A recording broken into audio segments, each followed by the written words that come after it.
All right, so welcome everybody to our first community member spotlight. The goal of this is so we can connect with each other and how we use Sermon Sketchnotes and how we use Sketchnotes out in the wild. So I'm going to showcase everyone one at a time and get to know each other. So if you want to be next, just go ahead and say, I got next in the comments or send me an email and we can schedule it up. All right. So everybody, this is Pastor Gary. Hi, I've been everyone. following him. He is in, you're in Hawaii, right? Aloha. Hi, everyone from Honolulu, Hawaii. Yes, I am Raven. I'm here in the middle of the Pacific Ocean where it's 11 a.m. Oh, wow. Oh, it looks like we've got Bible Doodle Girl on here as well. Yay! Awesome.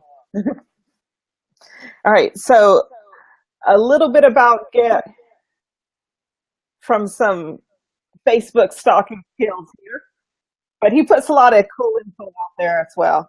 He's got some impressive credentials, so for those of us that can get intimidated sometimes for people, we just need to remember that he's here with us to share all of this awesome knowledge.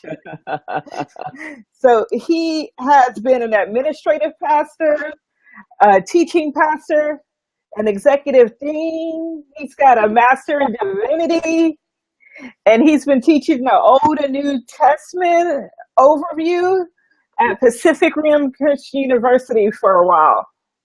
And he's got a new project on teaching the Bible that kind of involves sketch notes as well. That's really exciting.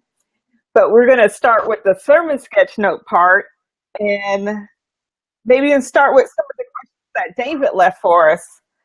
Like, how long have you been sketchnoting, and where did you learn to sketchnote? That's a great question, David. And thank you very much for asking that question. It really starts back when I was teaching at Pacific Rim Christian University. In 2008, the school asked me to teach an overview of the New Testament. But I grew increasingly frustrated because I had resorted to lecture style of teaching, which I really didn't want to do. And I needed something different. And so I had gone through the whole semester, and I felt like I had let the students down. They paid really good money to take this New Testament class, and I felt like I had let them down. And so one day I was looking through a bookstore, and I came across a book titled The Back of the Napkin by a guy named Dan Rome.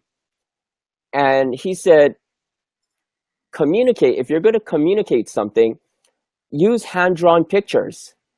And it's almost as if the Lord nudged me at that point and said, this is what you're looking for. Minutes later, I took out a yellow pad of paper, turned it landscape, and started drawing the book of Revelation, which was the last book I had to teach in the New Testament class. And it was easy to do. I mean, Revelation has a lot of imagery: stars, lampstands, sword, bows, trumpets, churches. And so the following week, when I got to class, I asked everyone, put your books away, take out a piece of paper, turn it landscape, and let's draw 7 columns. And over the course of a few hours, we drew the book of Revelation, and the students loved it. Fortunately, the school asked me to come back the next semester and teach the Old Testament, which gave me an opportunity to draw out the 39 books of the Old Testament. Then they asked me back again for the New Testament, and I was able to complete the whole New Testament. So by the end, by the summer of 2009, I had completely drawn out the Old and New Testament. And it kind of looked like this. This was the original, one of the original ways that I used to draw out the Bible. So this is the book of Revelation drawn out. And so that's how it all started. This is how my sketchnoting started. It was just by drawing simple pictures. And then in 2013, I came across the Sketchnote Handbook by Mike Rohde. And it immediately appealed to me because it was a way to creatively communicate using visuals and graphics along the lines of what I had developed, within the college. And to answer David's question, no, I didn't publish it. I made it available to download many years ago, but it's getting refined right now, David. And if you want to order it, wait for the refined version. There's actually going to be an online course about that, but I'm jumping ahead.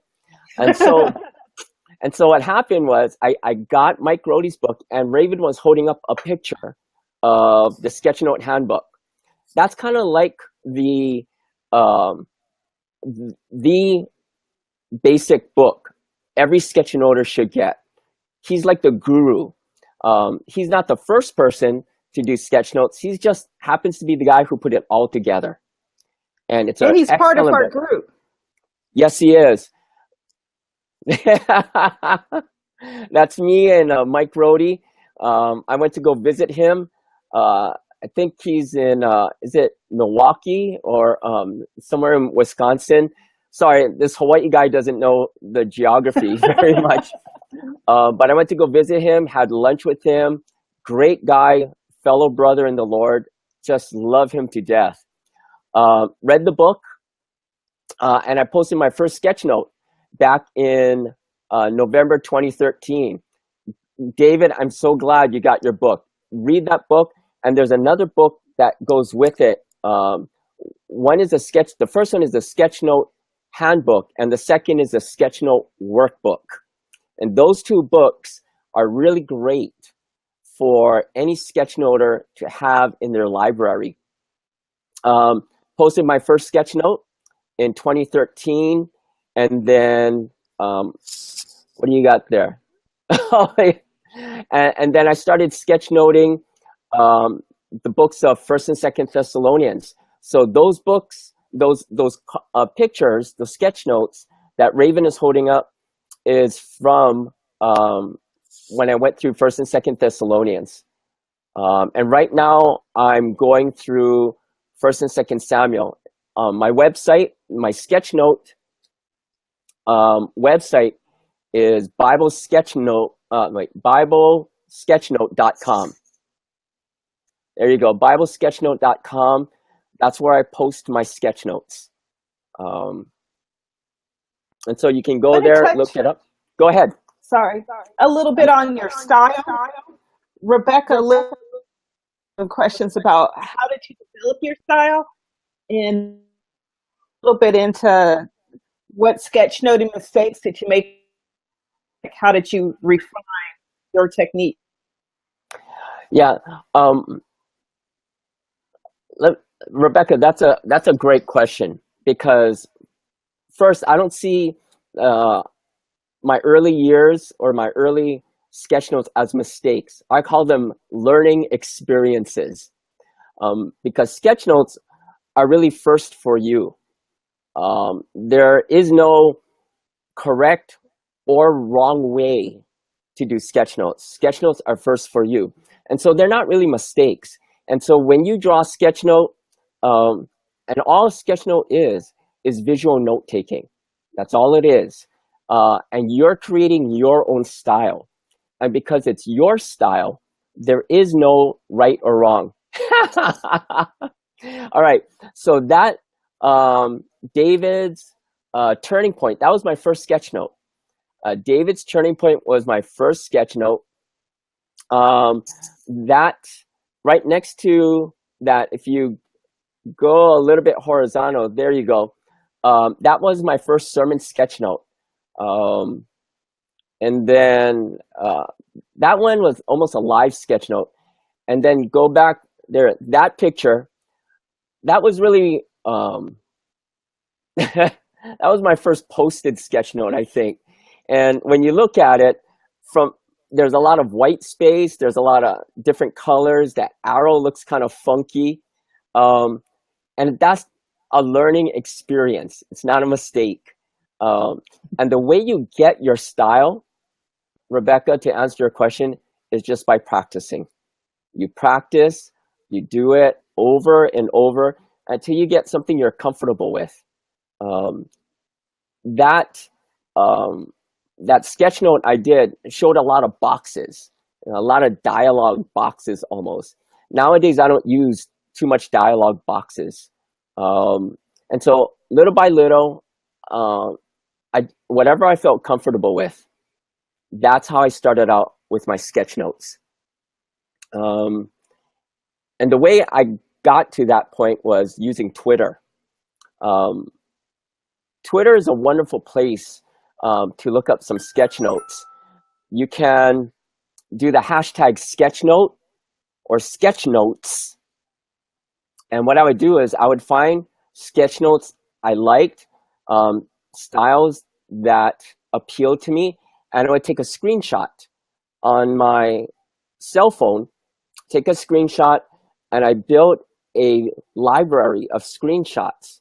And so when I went to church, I would scroll through my screenshots and say, hey, I could do that. That would match well with what I'm hearing. And so using screenshots from different people on Twitter, that's how I started finding a style, how to draw people, how to do lettering, how to contain certain areas. And so little by little, I adapted a little bit from this person, a little bit from that person. And that's how I developed my own style. I do want to share something as well, that there's a feature account with a bunch of sermon sketch notes already kind of curated for that kind of discovery thing. Cool, but kind of went a little bit. And Gary's been featured on that as well. Very gracious of you. Thanks, Raven. I'm trying to pull up, let me check and see if there's any new questions popping up right now. But I want to hear more about your project, about teaching that you started to talk about a little bit ago. Yeah. So going back to what David was asking, do I have this published? Because what I did was I went through every book of the Bible, and this is how I used to teach Old and New Testament survey, just to give them an overview of all 66 books of the Bible. Well, what happened was that I started making an online class to teach people how to draw this, but it got too big. Raven and I are part of this group of developing online courses, and one of the things they say is keep it as minimal as possible. And so I had to take this project of how to teach people to draw all 66 books of the Bible, and I put that on the back shelf, and I kind of had to wait on the Lord for a new direction. And just last month I was meeting, there you go, that's my new project. It's called Learn the Bible Fast. And that's my new online class, and it's up and running right now. And what it is I took everything, that's what the modules look like for right now. There's 12 lessons. 3 of them are complete. That's it, David. It's called the minimal viable product, or the minimal viable outcome. And so what I did was I took all 66 books of the Bible and I reduced them to the 48 great events of the Bible. And what it did was it came out to look like this. And so here are the first 4 great events of the Bible. You have creation, fall, flood, and nations. And what I found out was that people know details about the Bible. They know the different stories, they know the people, they've heard of different places, but how do they all flow together? What's the story? What's the narrative from Genesis to Revelation? And so this is an introductory of how to grasp the whole Bible. It's called Learn the Bible Fast. And within 48 events, you can grasp the big picture of the Bible. What you got there, Raven?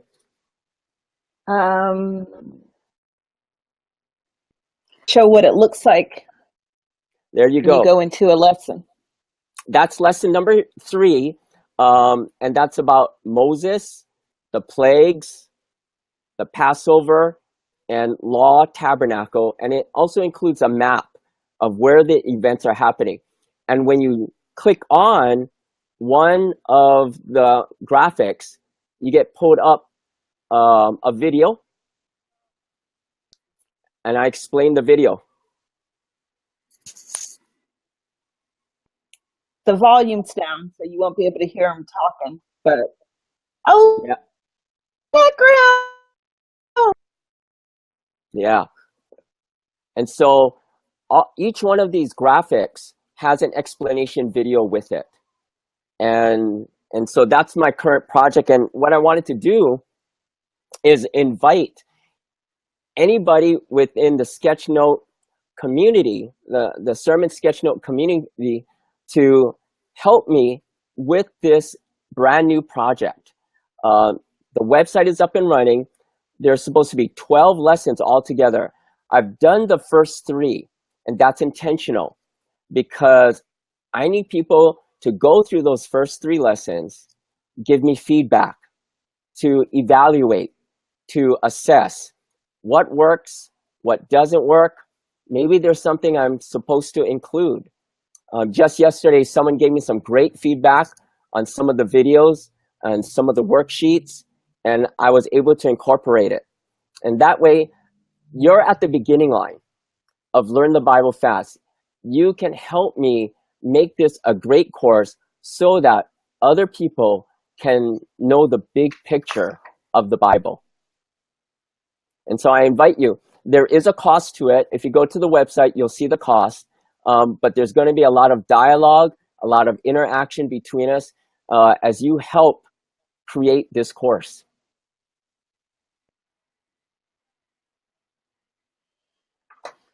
Sweet. Do we have any questions?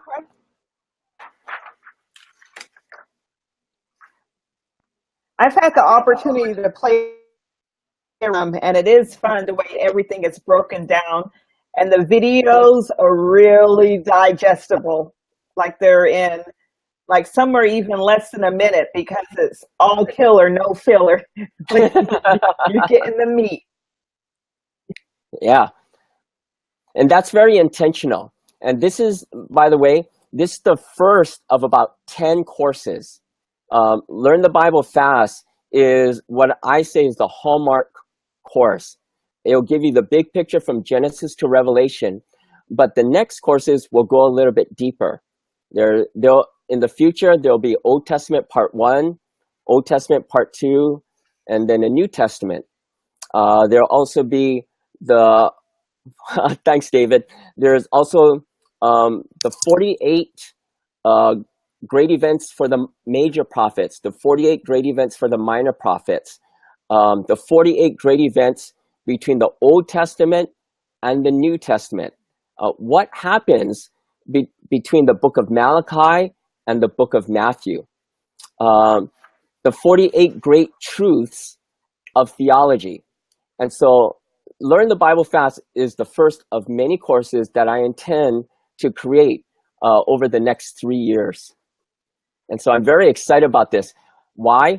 Because when you get into the Word gets into you. And so I want people to grow closer and closer to God and His Word. Sweet.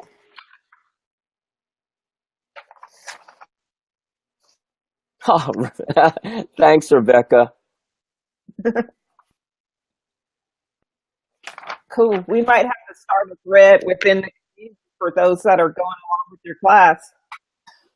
Yeah, yeah, I'm really excited about this. And Rebecca, David, and whoever else signs up, we're going to have a great time to shape this course. And I'm really thankful for the Sermon Sketchnote community. Thanks for being part of it. Cool.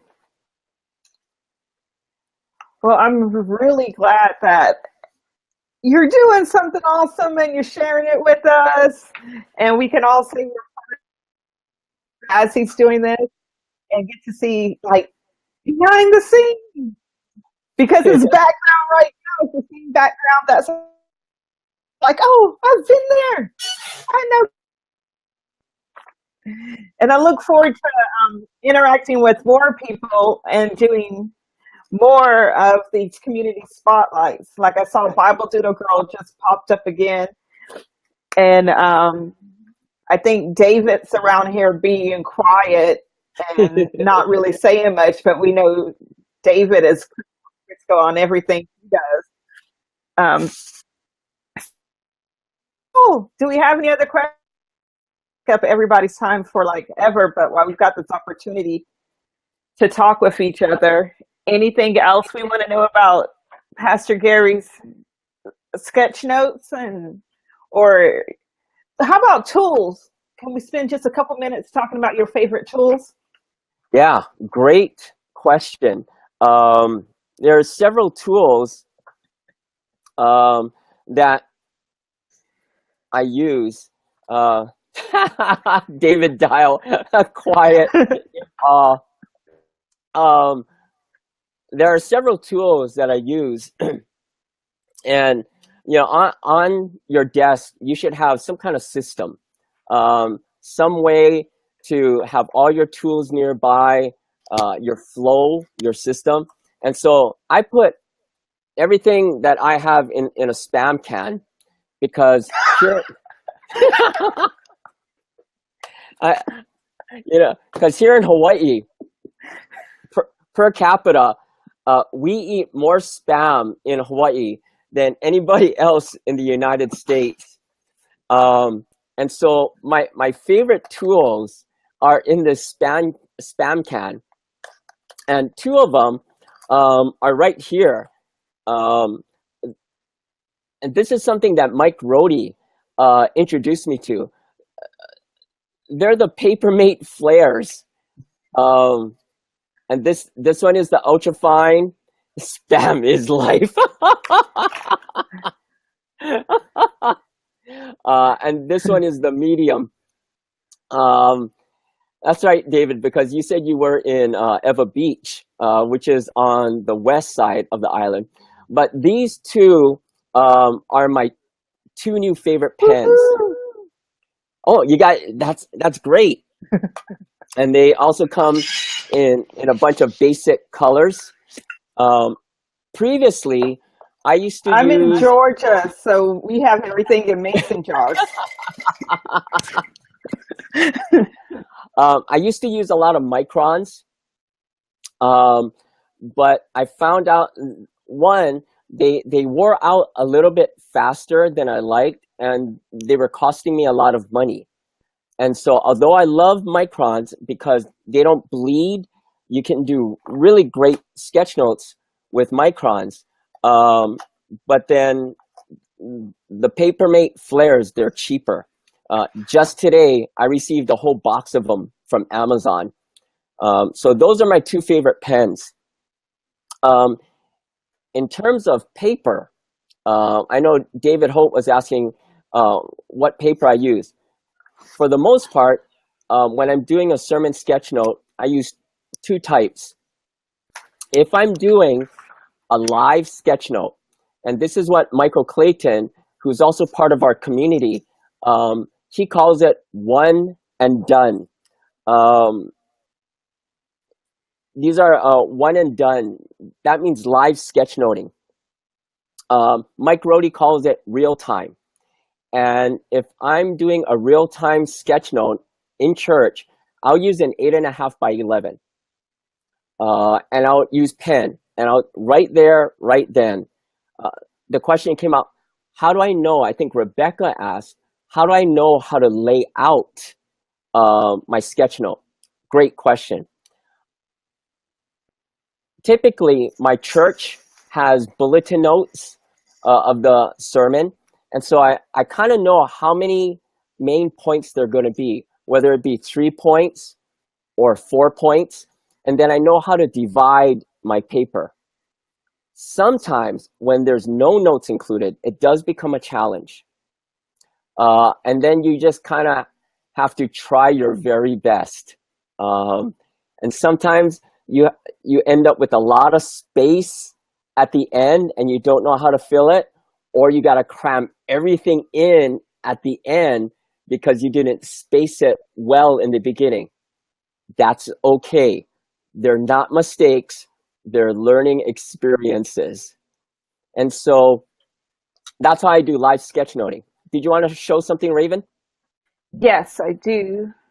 I wanted to show that on your website, you also have some notes about different parts, different parts of it, like building a visual vocabulary and what did I just do? That's okay. Yeah, Let's see. yeah, I got digital sketch note, building a visual vocabulary.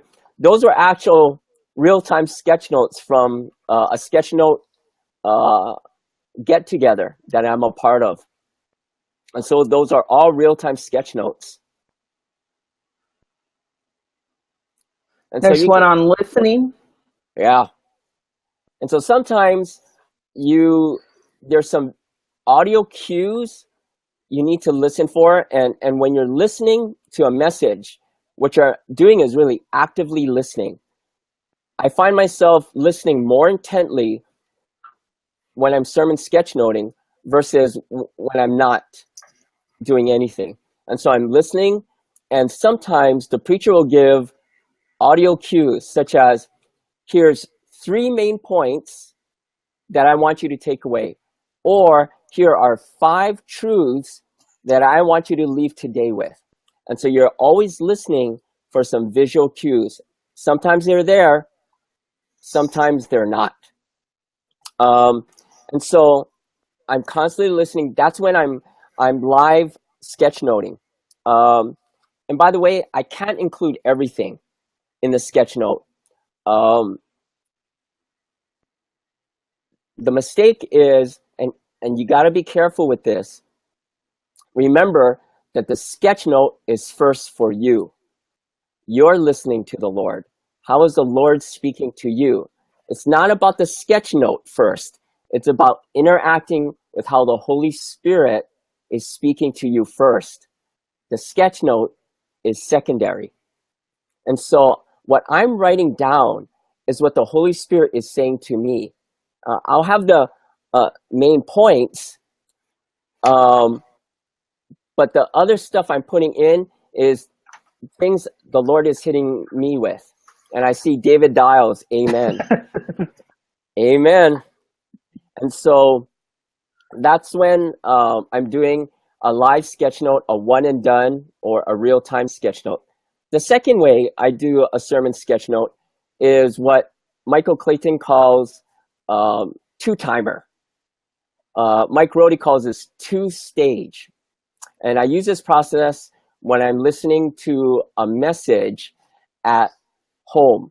And this is when I will use a pencil. I'll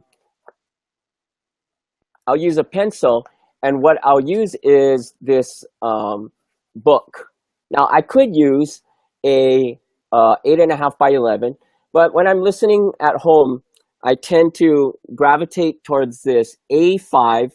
A5. This book came from Japan when I visited Japan, and an A5 is just like a half sheet of paper. And so I'll use this, and the two-timer is I will pencil it and then I'll ink it. It's a little bit nicer. It's a little bit more organized. But those are the two ways that I do a sermon sketch note, either live or at home, one and done or two timer. Now there are two more tools that I use. The first, I take this whenever I do a live sketch note. This is a piece of acrylic. It's just a piece of plastic. It's a 9x12 piece of acrylic. It's about, I think it's a 1/8 inch. And this is my table. And this gives me a smooth surface, whether I'm at a coffee shop, whether I'm at church, whether I'm traveling and I'm on an airplane. I constantly have a smooth surface to do my sermon sketch notes on. The second piece that I have, see if I can find it. And this is when I'm using index cards. And so one of my other favorite canvases is a 4x6 index card. And this is how I do what is called Bible sketchnoting. And what goes along with this is a T-square.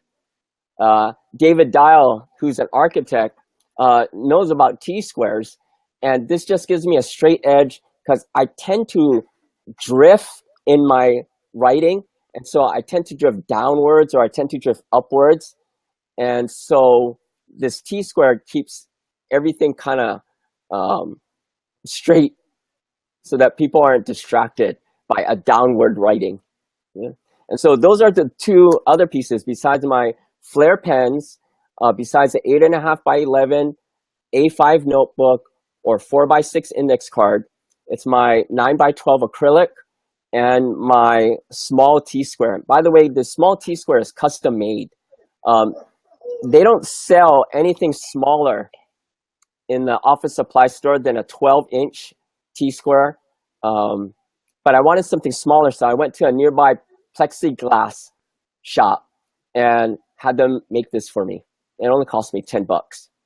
So those are my favorite tools. Any questions? I think Kim told us that she made her own T-square. Beautiful. That's smart. All right. Well, we're at the half-hour mark, and that's how much time I asked Pastor Gary for. So I don't want to be taking all your time. No. For the next one, bring it on. Yeah, I can spare a few minutes. If the people are there, I would love to answer any of their questions.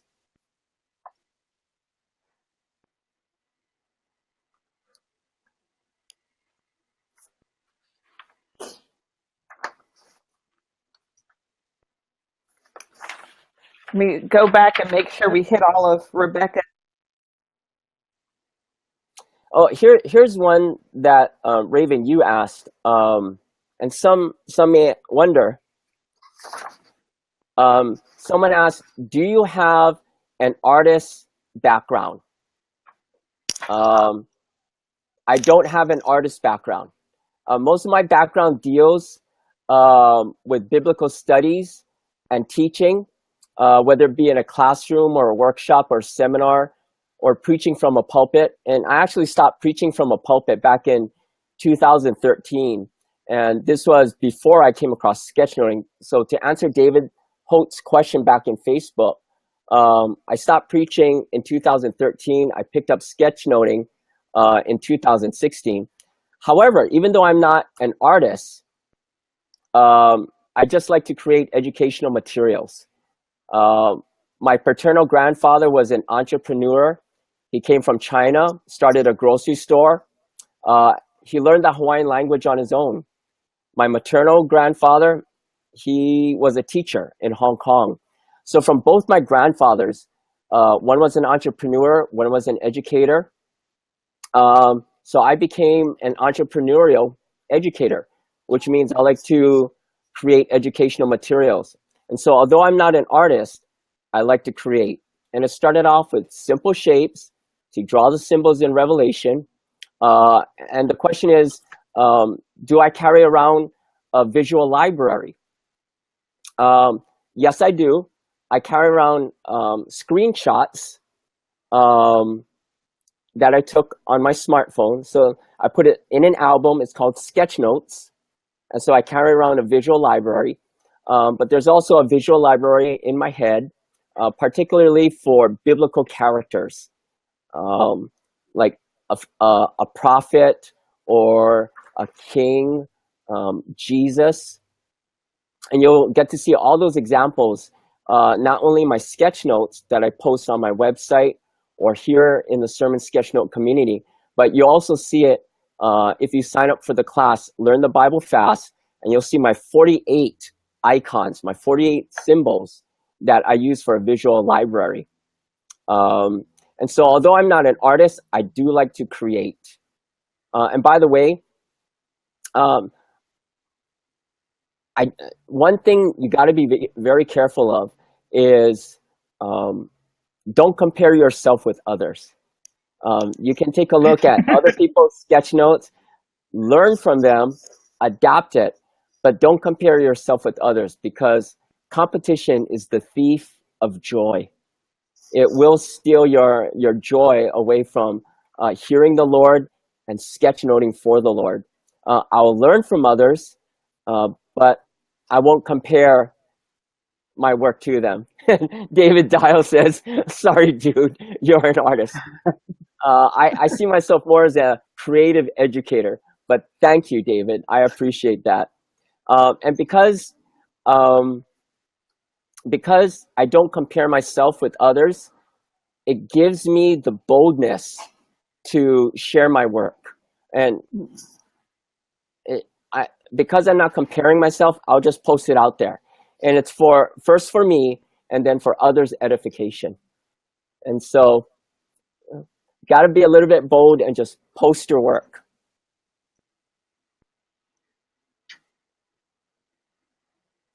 I don't know if you saw this from David. Yeah. Yeah, David, that's great. What I find is one of the other interests in my life is leadership development, of how God develops a leader over a lifetime. And what I found out is the older you get, the more experience you get, the better you're aware of your spiritual gifts, your natural abilities, and your acquired skill.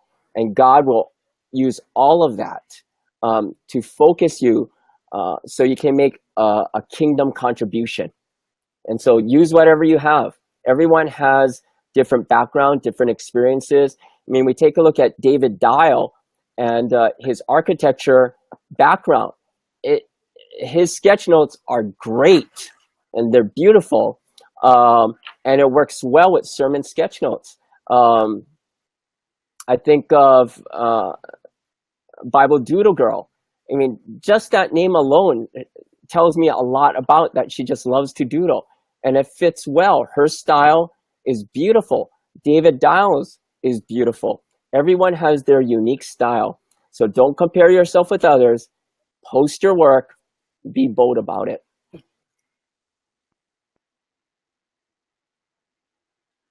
Good.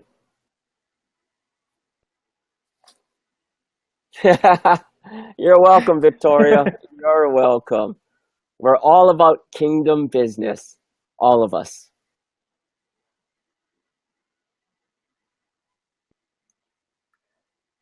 Cool. Well, I think that's it for this round. I think David Dial may have been voluntold that we want to hear from him. That'd be great. But I look forward to seeing you all in the group. And Pastor Gary, thank you for your time. And I can end this by saying aloha too, can I? Yes, you can. Yes, you can. So thanks, everyone, and aloha.